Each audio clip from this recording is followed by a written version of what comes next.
بيكتشف توم وأصحابه عالم الثلج وبيلاقوا أخيرا عيلة ثاندر وبيمروا بأحداث بتجنن. اليوم رح نلخص الموسم الرابع من تنانين العوالم التسعة. بيبلش الموسم بمحاولة توم ليفتح أنبوب غامض لقاه بالموسم اللي فات، بس محاولاته بتفشل وما بيحقق أي تقدم. قرر الفريق يعمل الدوريات المعتادة تبعتهم. انطلق يوجين ودي أنجلو عشان يطمنوا على حالة التنانين بعالم الكريستال، وبينما توم بيقوم بالاستكشاف أليكس وجون بيكتشفوا جورة عميقة، وأثناء الحكي عن الجورة بتهب عاصفة ثلجية مش متوقعة من جوا. الفضول بياخدهم وبينزل الجورة مع التنانين وبيتفاجئوا بوجود عالم بياخد العقل من الجليد والتنانين. وبينما هم بيستكشفوا المكان الجديد بيتزحلق ثاندر وبيوقع عن المنحدر وبتغريه ريحة السمك وبيقرب منها، فبيكتشف إنه كان فخ نصبه باسو، وهو الحطاب اللي اكتشف عالم الجليد بالموسم اللي فات وكان بيدور على ثاندر هناك.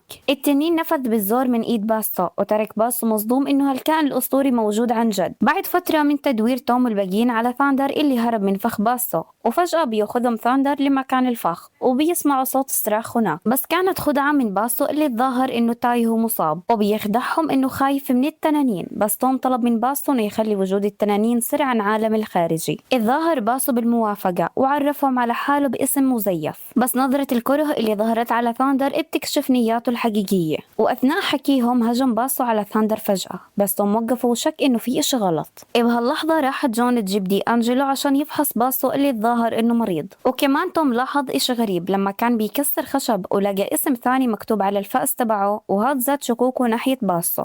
ومن ناحية ثانية لقت جون أليكس ودي أنجلو وحكت لهم عن الزلمة المريض اللي لقوه بالعالم الجديد. بنفس الوقت عرف يوجين الوصف وحكى لهم يروحوا بسرعة لعالم الجليد لأنه هالشخص هو باسو، وكشف عن أهدافه الحقيقية. الظاهر توم وأليكس إنهم طالعين يجيبوا أكل. حاول باسو يهاجم ثاندر مرة ثانية بس هرب لما حس إنه رح يخسر، بس كل هاد كان جزء من خطة باسو عشان يحاصر ثاندر ونجح فيها. بس اتدخل توم وأليكس بالوقت المناسب بالضبط وقدروا يحرروا ثاندر من الفخ. استخدمت فيدريز صوتها، بس هذا تسبب بتكسير الجليد ووقوعه عليهم. ولحسن الحظ وصل يوجين والباقيين بالوقت المناسب عشان ينقذوا توم. قدر باسو يهرب، بس عرفوا إنه بيشكل خطر كبير على عالم التنانين. وبينما كانوا بيخططوا للخطوة الجاي لاحظوا إنه العاصفة عم بتقرب. نزلوا بجورة غريبة ودخل توم وجون ودي أنجلو مع التنانين ولمحوا شوية آثار أقدام غريبة لفتت انتباه جون، وكانت بتخص تنين معين. وفي وقت تاني لما كانت أليكس ويوجين بيلعبوا برا ضربت عاصفة ثلجية قوية وركضوا فورا لجوا عشان ياخدوا باقي الفريق ويروحوا، بس للأسف اكتشفوا إنه فيدريز وويب ماستر مش موجودين والعاصفة الثلجية عم بتزيد.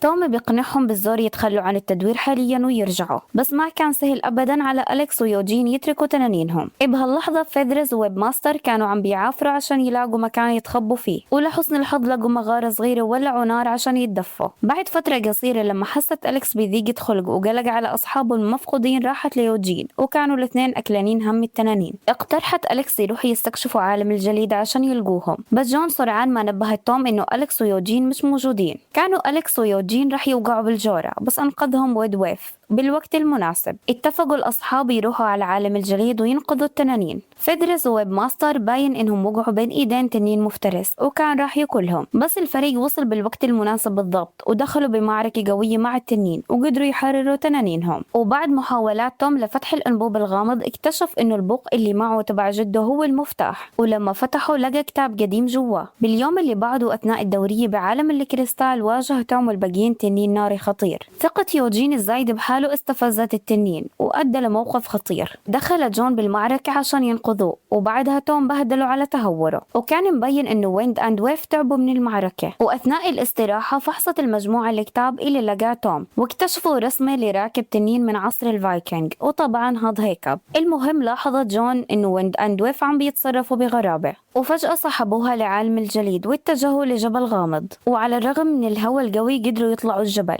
وكل ما كانوا يطلعوا بيتزحلقوا وبيرجعوا لتحت. ورغم كل الصعوبات وصلوا أخيرا للقمة، بس فجأة انتشرت بالمكان غازات وأغمى عليهم. وبعد ما صحيوا فجأة الأرض انهزت تحتهم، واتطلعوا لفوق وشافوا تنين توأم براسان ضخم واقف فوقيهم، وكان الذهول واضح عليهم كلهم. حتى توم اللي شاف التنين المرسوم بالكتاب انصدم. كان التنين بده ياخد ويند أند ويف للبركان، بس هم رفضوا يسمحوا لهالإشي يصير، وجمعوا قوتهم وأمروا ثاندر والتنانين الثانية يهاجموا. بس الغريب إنه التنين العملاق حمى ويند أند ويف. فجأة التنين نفذ أنفاسه في الأرض والجبل الجليدي الضخم انفصل، وهذا بيعمل انفجار كبير. شاف جون بذهول إنه التنين الضخم عم بيحمي ويند أند ويف وبيبعدهم عن شظايا الجليد. وعرف توم كمان إنه التنين نيته طيبة، وحكى لأصحابه يحموا هالكائن. وبمجرد ما صاروا بأمان دخل التنين العملاق ويند أند ويف بالحفرة ونفث أنفاسه عليهم، وهذا الإشي اللي اكتشفته جون إنه علاج للتنين المريض. ولما دخلوا لجوا اكتشفت جون مجتمع كامل من التنانين اللي براسين عايشين بالجبل، وكانوا ويند أند ويف طايرين من الفرحة إنهم لقوا نفس نوعهم. بس ثاندر كان لسه بيدور على تنانين من نوعه وحس باليأس. اليوم اللي بعده سمعت المجموعة صوت غريب جاي من عالم الجليد، فبسرعة تحركوا للموقع عشان يشوفوا شو عم بيصير هناك وشو مصدر الصوت.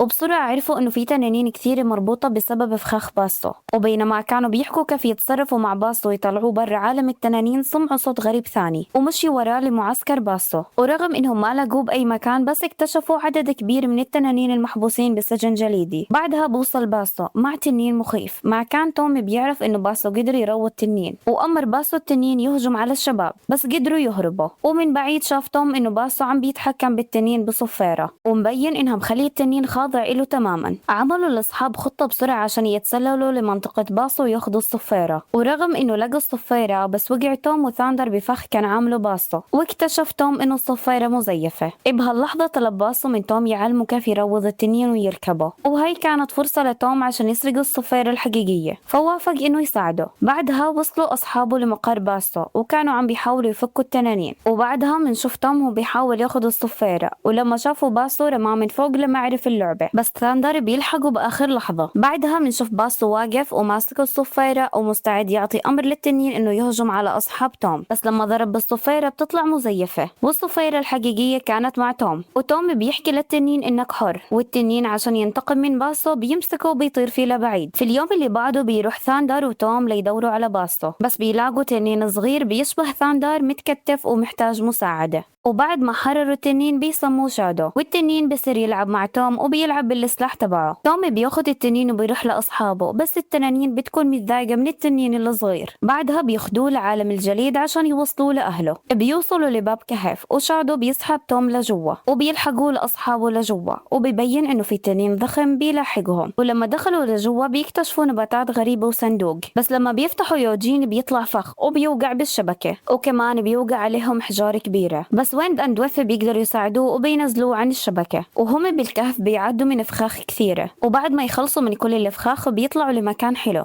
وبيتلاقوا مع تنانين صغيرة من نفس نوع ثاندر. وتنانين النايت لايت كانت بتكره البشر، بس ثاندر حاول يشرح لهم الموقف. وثاندر كان فرحان كثير إنه طاير معهم، بس توم كان قلقان إنه ثاندر يسيبه. بعدها بنروح لأوليفيا أم توم، وبتتفاجأ لما بتلاقي الطيارة تبعت ابنها موجودة بالبيت، واللي كان أصلا طالب منها إنه يطلع عشان يلعب فيها. بنرجع مرة ثانية للمجموعة، وسمعت التنانين نداء من زعيم التنانين اللي بيطلع والد ثاندر. بعد فترة قصيرة من شرح توم للموقف شادو بيمسك سلاح توم وبالغلط بيضرب برق وأجا بوالد ثاندر. التنين انجن من الغضب وبيبلش يهجم عليهم، وكان رح يخلص على توم، بس بينقذوا ثاندر بآخر لحظة. توم ما كان عنده أي رغبة يدخل بطوشة، عشان هيك قرر يترك ثاندر مع عيلته، وللأسف مشيوا. بس بيطلع لهم شادو وكان خايف ومرعوب، فركضوا راجعين للمكان اللي كانت فيه عيلة ثاندر. ولما وصلوا لقوا المكان اللي كان هادي قبل هيك صار بارد كثير وغريب، وبيدخلوا جوات كهف وبيلاقوا نحت بتجنن من عصر الفايكنج لعيلة هيكب، وبيكتشفوا كمان الأجرة الاصطناعية تبعت هيكب. فجأة سمع توم صوت وراح ناحيته، وبالنهاية قابلوا عيلة ثاندر بالصدفة، وكان مبين إنهم عم بيتخبوا من إشي. وبعدها وراهم والد ثاندر سن غريب لتنين، وبين إنه هجم عليهم. والد ثاندر طردهم لأنه حط اللوم كله عليهم. ولما طلعوا من الكهف اتعرضوا فجأة لقذيفة تجميد، والتنين كان بيستعمل كشف حرارة الجسم عشان ينيش عليهم. وبفضل تدخل والد ثاندر قدروا ينفذوا بجلدهم، بس تركوا تنانينهم وراهم وما قدر يهرب معهم غير ثاندر. عملوا الشباب خطة على السريع عشان ينقذوا التنانين الثانية اللي كانت تحت حراسة مشددة من تنين الثلج. وبعد فترة قصيرة وبخطة ذكية قدر توم يسحب التنين للفخ ونجح إنه يشيل حركته تماما. بس لما فكر إنه فاز هجم عليهم تنين ثاني بكل قوته وقدر ينقذ التنين المشلول. وبينما باقي الشباب عم بيحاولوا ينقذوا التنانين عرفوا إنه تنانين الثلج جاية، فأمر جون التنين ويند أند ويف ينفخ دخان عشان يعمي تنانين الثلج عنهم. جوا المغارة قرب والد ثاندر من توم واقترح عليه يتعاونوا ضد تنين الثلج. وصل توم بالوقت المناسب وهو راكب والد ثاندر، وخاض معركة شرسة ضد التنانين مع بعض، وبيحارب ثاندر ووالده مع بعض ضد تنانين الثلج.